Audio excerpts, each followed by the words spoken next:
Dans ce San Francisco des années 70, Clint Eastwood, alias Inspecteur Callahan, fait un peu figure de démago, de conservateur. Bref, alors il mène une enquête en fait sur un type qui se fait appeler Scorpion, qui est un pur psychopathe, qui inspirera évidemment plus tard d'autres personnages célèbres comme Hannibal Lecter par exemple. Et ce Scorpio en fait s'attaque d'abord à des femmes, et puis ensuite il varie un peu, des noirs, un prêtre, etc. Et il s'amuse en fait avec l'inspecteur Callahan tout simplement, hein. Il le mène un peu en bateau. Et c'est l'un des premiers tueurs en série que l'on voit dans le cinéma, hormis peut-être celui de Tony Curtis dans L'étrangleur de Boston, ou un peu plus éloigné encore avec Le vampire de Düsseldorf. Et il y a dans ce film des scènes évidemment cultes, notamment la scène du bus scolaire, donc prise en otage par Scorpio. Donc il contraint pendant cette scène les enfants à entonner une chanson enfantine américaine. Enfin, vous connaissez, je suppose. Évidemment, Harry le suit avec une certaine ténacité. Alors il faut bien savoir que finalement ce personnage de Scorpio, à mon sens, se retrouve un peu dans celui de Minos, que l'on voit dans Peur sur la ville d'Henri Verneuil et qui date de 75. Donc c'est à peu près les mêmes profils. Voilà, un personnage un peu déclassé, pas très sûr de lui, un peu veule, qui se donne une allure de comment dirais-je, de dominant ou de dominateur, hein, simplement parce qu'il a en main un fusil Springfield. Alors, ce jeu du chat et de la souris entre Harry Callahan et Scorpio, évidemment, se termine en apothéose, à la fin du film. Bref, où Harry lui demande, voilà, s'il lui reste dans son flingue, donc le fameux Magnum 44, 5 ou 6 balles. D'ailleurs, on l'a vu un peu plus tôt dans le film, hein, avec cette scène culte de rue, après un braquage, où Harry donc pointe son arme sur un noir et lui dit Vas-y, allez, fais-moi plaisir.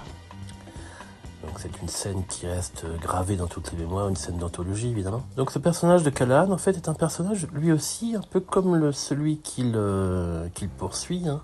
C'est un personnage un peu ambigu. Déjà il mène sa propre justice, qui n'est pas en accord avec la justice officielle évidemment. En fait pour beaucoup, hein, Harry serait considéré comme un salaud. D'ailleurs le titre Dirty Harry signifie Harry le charognard ou Harry le salaud, voilà. Donc ce que je voulais dire aussi, c'est que si j'ai choisi ce film comme point de départ donc de mes conférences, de mes comptes rendus, etc., c'est parce qu'il m'a énormément marqué. Et c'est aussi à cause du fait qu'il succède au premier film réalisé par Clint Eastwood qui s'appelait Play Misty for Me, c'est-à-dire Un frisson dans la nuit, hein, traduit en français, qui raconte l'histoire d'une jeune femme. Clint Eastwood dans ce film est un animateur de radio, hein, en Californie, et il reçoit des appels tous les soirs de cette même femme qui lui demande de passer une chanson, donc Play Misty, donc Misty, hein, pardon. Et petit à petit, donc, se noue entre eux une espèce de relation bizarre, hein, et finalement il finit par la rencontrer. Ils font l'amour, bref. Tout se passe bien apparemment. Harry, décidément, Clint Eastwood, donc se dit voilà, j'ai passé la nuit avec cette femme, c'est sympa, mais sans plus. Mais elle s'accroche. Elle va le harceler, hein, donc c'est un film à la psychologie un peu prenante, et un film où on angoisse pas mal. Et Dirty Harry, donc l'inspecteur Harry, fait suite à ce film. Et là, on a Harry Callahan complètement survolté, excité, complètement... Enfin, bref, il est décomplexé. Et ça préfigure en fait cette Amérique d'aujourd'hui. C'est pour ça que je voulais en parler, celle de Trump, où on oublie un peu les véritables principes, hein, de l'humanité, de la tolérance, etc., hein. On s'appuie sur des thèmes simples, un peu manichéens.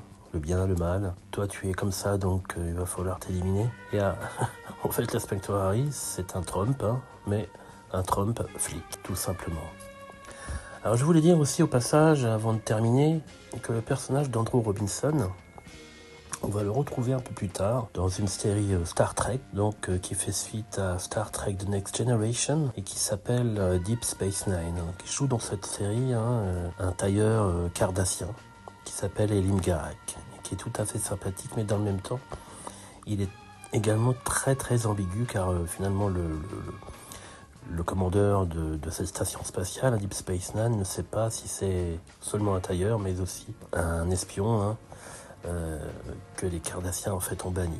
Voilà, donc j'espère que vous avez passé un bon moment avec l'inspecteur Harry.